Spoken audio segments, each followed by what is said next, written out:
Terima kasih. Selamat malam. Apa kabar? Selamat datang di Mario Teguh Golden Ways. Super sekali malam hari ini, super audience sudah semuanya hadir. Kita akan bicara dengan topik berjudul Siapa Bilang Berhasil Harus Tua. Untuk itu langsung saja kita sambut Pak Mario Teguh.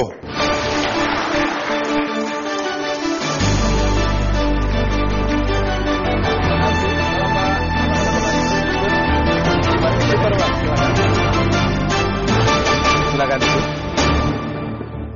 Sahabat-sahabat saya yang super, selamat malam. Assalamualaikum warahmatullahi wabarakatuh. Mudah-mudahan kita semua masih berada dalam lindungan kasih sayang Tuhan. Amin. Malam ini kita bahas berhasil itu tidak harus tua. Karena banyak anak muda stres sekali karena perjalanan menuju keberhasilannya kok panjang. Tapi untuk memulai bahasan itu, izinkan saya bertanya dulu. Langsung kepada Anda. Usia pensiun sebagai pegawai negeri berapa? 55 tahun. Good. Jadi seandainya saya dulu mentargetkan bekerja untuk dapat pensiun, maka sebetulnya saya tinggal 1 tahun lagi. Karena usia saya 54 tahun sekarang, meskipun tidak begitu kelihatan. Nah, bayangkan kalau saya tadinya berkarir untuk pensiun. Pada usia 54 tahun seperti ini, apakah saya bersemangat untuk pensiun atau khawatir? Khawatir. Tapi Golden Ways baru 2 tahun, masih remaja, dan banyak yang saya kerjakan. Seandainya saya harus pensiun tahun depan, berapa besar potensi pelayanan publik yang saya abaikan hanya karena saya ingin pensiun 55 tahun. Berarti orang umur 70 tahun yang masih bekerja bagi kebaikan sesama tidak bisa disebut tua. Jadi kalau begitu, satu, berhasil itu tidak harus diukur dari usia, tapi diukur dari besarnya kemanfaatan kita bagi orang lain. Yang kedua, betul-betul usianya muda. Yang ini kita bicarakan lebih banyak. Tidak harus setua orang lain untuk menjadi seberhasil orang tua. Bisa dibayangkan kalau muda, kita sudah tidak harus bekerja untuk mencari uang. Tapi bekerja untuk kebaikan, kehidupan kita, dan sesama. Itu. Super sekali Pak Mario. Terima kasih Pak. Pak Mario, sebelum kita bicara lebih jauh, bolehkah saya bertanya, apakah usia mental yang ada di dalam diri kita itu sesuatu yang bisa berubah-ubah Pak? Itu dia. Yuk, izinkan saya menuliskan di sini Pak Suli. Kalau kita, usia fisik kita, katakan saja ya, 20 tahun. Tetapi usia mental kita 40 tahun. Orang ini bisa berbicara dengan seimbang dengan orang-orang usia berapa? Berapapun sampai usia 40 tahun. Pada usia 20 tahun. Maka hadiah kehidupan untuk orang yang 20 tahun. Usia mentalnya 40 seperti orang-orang 40. Duduk dalam rapat dengan orang-orang yang sama pinternya, dipercayakan tugas untuk orang-orang yang sama mapannya. Lihat, apalagi apabila dia pada usia 40 memiliki kebijaksanaan mental 80. Itu yang menjadikan orang muda didengarkan semua orang. Karena kemandiriannya, keluasannya, kedamaiannya seperti orang-orang yang sudah 80 tahun. Nah kalau guru dia, gurunya 30, 70, 80, 26, total berapa kedewasaannya? Maka jangan malas belajar, ambil guru sebanyak mungkin karena kebijakan mental kita bisa total seperti setua semua guru kita. Jadi kalau begitu, di mana kita berada, melibatkan pikiran kita, mempengaruhi naik atau turunnya. Yang Anda tonton di TV, yang Anda baca. Kalau Anda jarang bepergian, tidak membaca, itu bahaya. Karena bepergian itu bisa diganti dengan membaca, karena mental Anda yang jalan-jalan. Itu maksudnya. Super sekali Pak Mario, terima kasih Pak. Pak, sebelum kita berikan kesempatan kepada super audience untuk untuk bertanya, satu pertanyaan Pak Mario, apakah ada step-step sederhana Pak untuk mencapai keberhasilan itu? Super. Yuk, sahabat saya yang muda. Jangan lama-lama berusaha membuktikan cara-cara yang Anda pikir akan baik, padahal sudah digunakan oleh orang lain untuk menua dan lemah. Jadi caranya, perhatikan orang-orang yang sudah tua. Ini saya bongkokkan ya. Ya, yang hidupnya lemah. Perhatikan anak-anak muda gagah yang hidupnya baik. 1. Hindari meniru, di sini tiru. Kalau sama, samalah dengan yang hebat. Kalau mau beda, bedalah dari yang lemah. Sederhana toh? 3 super step-nya, jadikan diri Anda diterima. Kalau Anda ingin masuk ke satu pekerjaan atau pergaulan yang isinya orang-orang santun yang profesional, santunkan dan profesionalkan diri. Itu diterima. Disukai. Ini step yang kedua. Buat orang lain menyukai dirinya sendiri. Itu sebabnya jadilah orang yang membuat orang lain suka dengan dirinya sendiri. Dampaknya Anda disukai. Dan yang ketiga, ini pencemerlang siapapun. Kalau Anda sudah sampai pada kelas ketiga, Anda akan mudah mendapatkan yang Anda impikan. Yaitu Anda dipercaya. Kita tumbuh begini, orang yang sering pindah pekerjaan, dia tidak pernah naik kelas ke disukai, karena sibuk diterima saja. So, kalau begitu, jadilah pribadi yang mengerti yang dibutuhkan untuk diterima, sesuaikan. Setelah masuk, buat orang lain menyukai diri mereka sendiri. Setelah itu yang amanah, kalau dipercayakan sesuatu, lakukan.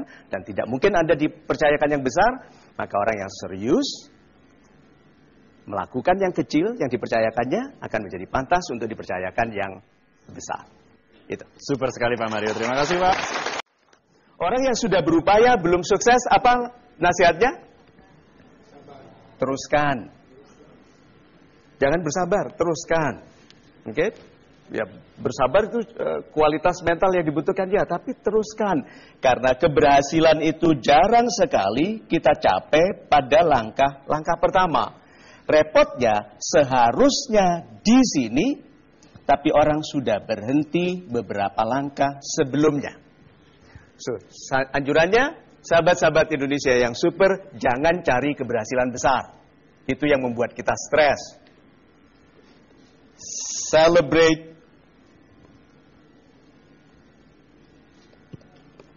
small successes. Rayakanlah keberhasilan-keberhasilan kecil. Jadi bukan target besar paling berdampak kepada rasa malas, rasa takut dan rasa ragu-ragu. Jadi kalau mau jadi sesuatu yang besar, break it down, putuskan kecil-kecil, disukai calon mertua. Itu penting sekali, terutama kalau dia kaya raya. Oke? Disukai. Lihat itu. Dipercayai. Anak-anak muda Indonesia yang super, target Anda adalah digunakan orang besar. Target Anda itu adalah tampil berkualitas supaya orang-orang besar tertarik menggunakan Anda. Jadi kalau begitu, jadilah anak muda yang anggun, pandai, tidak ngeyelan, tuh. Jadi, anak-anak muda yang pandai dan menampilkan dirinya pandai, mudah disukai dan dipercaya, akan diperebutkan oleh orang-orang besar untuk ditugaskan melakukan hal-hal besar. Jangan tersinggung kalau dimanfaatkan, karena bahkan Tuhan mensyaratkan sebaik-baik manusia adalah yang bermanfaat bagi sesama. Hadirkan diri Anda untuk dimanfaatkan. Itu. Super sekali Pak Mario. Kita akan break sejenak Pak Mario, tapi saya punya satu pertanyaan mohon dijawab setelah break, yaitu ada di antara kita yang merasa tidak adil dan melihat ada orang-orang yang memang sudah pangkatnya tinggi atau kaya karena warisan Pak. Apa komentar Bapak? Kita segera kembali hanya di Mario Teguh Golden Ways. tahun 2011 aku akan mengulangi janji tahun 19. Disiplin, mulai dari yang kecil, mulai dari yang menyenangkan. Wake up everybody, no more sleeping in bed, no more backward thinking. Jumpa kembali di segmen kedua Mario Teguh Golden Ways pemirsa, dan tadi kita bicara mengenai topik berjudul siapa bilang berhasil harus tua, Pak Mario. Ya. Lalu bagaimana dengan sahabat-sahabat kita yang super yang kebetulan memang sudah memiliki pangkat tinggi dan juga kaya karena warisan? Apa pendapat Pak Mario mengenai hal ini? Itu bukan keberhasilan, tetapi itu tanggung jawab. Orang-orang yang dilahirkan di keluarga yang kaya, yang pangkatnya tinggi, tidak bisa disebut berhasil karena dia hanya meneruskan keberhasilan orang tuanya. Tetapi yang mulia sekali dari kelahiran itu adalah tanggung jawab untuk meneruskan. Anak orang kaya punya dua kemungkinan. Satu bisa lebih kaya, yang kedua miskin. Anak orang miskin hanya punya satu kemungkinan. Seperti saya ini, yaitu naik. Karena mau kemana lagi? Sudah dibawa. Jadi kalau begitu yang kita bicarakan hari ini adalah upaya pribadi kita, tanggung jawab pribadi kita untuk berhasil. Marilah kita berhasil karena nama kita sendiri sebagai pribadi. Itu. Super sekali Pak Mario. Terima kasih Pak. Silakan Pak Mario. Sahabat Indonesia yang super. Yang ditanyakan Mas Uli tadi itu wajar sekali karena banyak orang melihat orang lain berhasil itu sebagai sebuah kenikmatan. Yuk kita lihat logikanya ya. Orang yang belum berhasil melihat sukses itu nikmat. Ya. Enak, begitu ya. Orang yang sudah berhasil melihat sukses itu sebagai tanggung jawab. Kalau karyawannya 3.000 orang, itu sudah bukan kenikmatan. Dia harus memikirkan 3.000 orang ini tetap rezekinya baik. Lihat. Jadi jauh daripada yang diduga oleh orang-orang yang belum berhasil. Orang-orang yang belum berhasil hanya melihat keberhasilan itu dari sisi kenikmatan. Itu sebabnya mereka tidak dipercayakan keberhasilan. Karena belum tentu bertanggung jawab. Orang-orang yang ikhlas menjadikan dirinya pemangku tanggung jawab bagi kebaikan hidup orang lain diberikan keberhasilan. Dan itu bisa semudah mungkin. Gitu. Super sekali Pak Mario, terima kasih Pak. Pak Mario, lalu dalam kerja keras kita mencapai keberhasilan, di manakah fungsi disiplin bisa berjalan dengan baik Pak? Super sekali. Semua orang yang berhasil karena disiplin pribadinya baik. Kita kalau berjanji sudah sampai hampir sumpah ya. Yuk, sekarang bulan apa? Oh, sudah Oktober ya. Setelah itu apa? November. Lalu datang bulan janji. Bulan janji tahun 2011 aku akan mengulangi janji tahun 19. Janjinya lama, kesungguhannya baru. Tetapi karena telah berulang-ulang dibatalkan, dirinya sendiri tidak percaya. Kehebatan kita dalam memimpikan kebesaran, dalam menyusun rencana, kehebatan itu semua tidak pernah lebih kuat daripada kemampuan kita menunda. Kita ini ahli menunda. Tapi tidak ada gelar ahli menunda, sehingga istri saya menyebut saya MA, Master of Alasan. Ya, kalau kita menunda, kita memberikan alasan supaya penundaan kita tidak salah.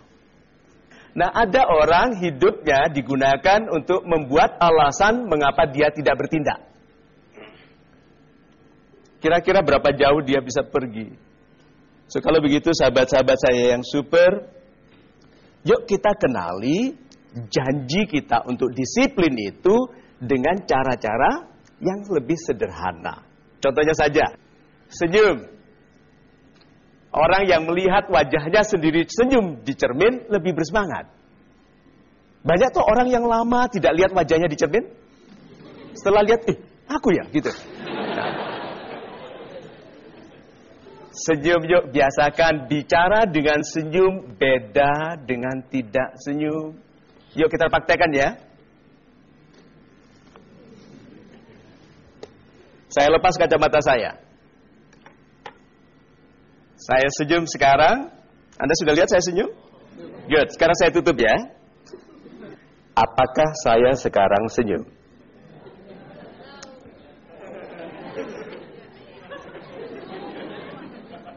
Apakah saya senyum? Tidak. Sekarang, apakah saya senyum? Sekali lagi, apakah saya senyum? Sekarang, apakah saya senyum? Memang. Nah, berarti orang bisa dilihat senyumnya dari mana? Good. Yuk disiplin sekarang, kalau senyum matanya senyum. Karena banyak orang matanya tidak senyum tapi bibirnya senyum. Ini orang-orang tidak tulus. Perhatikan orang kalau ada yang naik pangkat, dia matanya tidak senyum tadi bilang selamat ya. Berarti dia tidak tulus. Mulai dari sekarang senyum. Good. Nah kalau saya tutup seluruh wajah saya, apakah Anda bisa melihat saya senyum? Duh, kalau bisa saya mau belajar. Tidak ya? Good. Sekarang saya tutup seluruh wajah saya. Lalu Anda tebak. Anda tebak dari mendengar suara saya. Dengarkan ini. Ini suara saya sedang senyum. Ini suara saya tidak senyum. Beda? Good. Sekarang. Apakah sekarang saya senyum? Tidak. Nih kalau saya bicara begini, apakah saya senyum?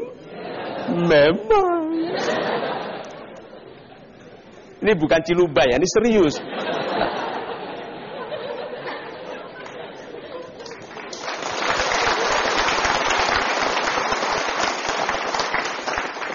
Jadi orang yang disiplin tersenyum, waktu bertemu orang tahu dari mata, waktu menelpon 1000 km dari sini, dia tahu kita tersenyum. Jadi kalau Anda bekerja untuk, katakan saja untuk Golden Ways. Ya selamat pagi Golden Ways, bisa saya bantu? Senyum dong? Banyak orang Indonesia kalau jawab telepon, halau. Dihalau, ya pantas pergi. Disiplin, mulai dari yang kecil, disiplin. Mulai dari yang kecil, mulai dari yang menyenangkan. Supaya Anda mencintai disiplin. Supaya kemudian disiplin menaruh Anda di tempat-tempat yang bisa dicintai Tuhan. Itu. Super sekali Pak Mario, terima kasih Pak. Kita berikan kesempatan kepada super audience untuk bertanya. Silakan Bapak Ibu, mohon angkat tangan Anda. Nama saya Yosi dari Padang. Yes, dari Padang. Salah satu cara untuk sukses orang indikasinya itu dari karir gitu.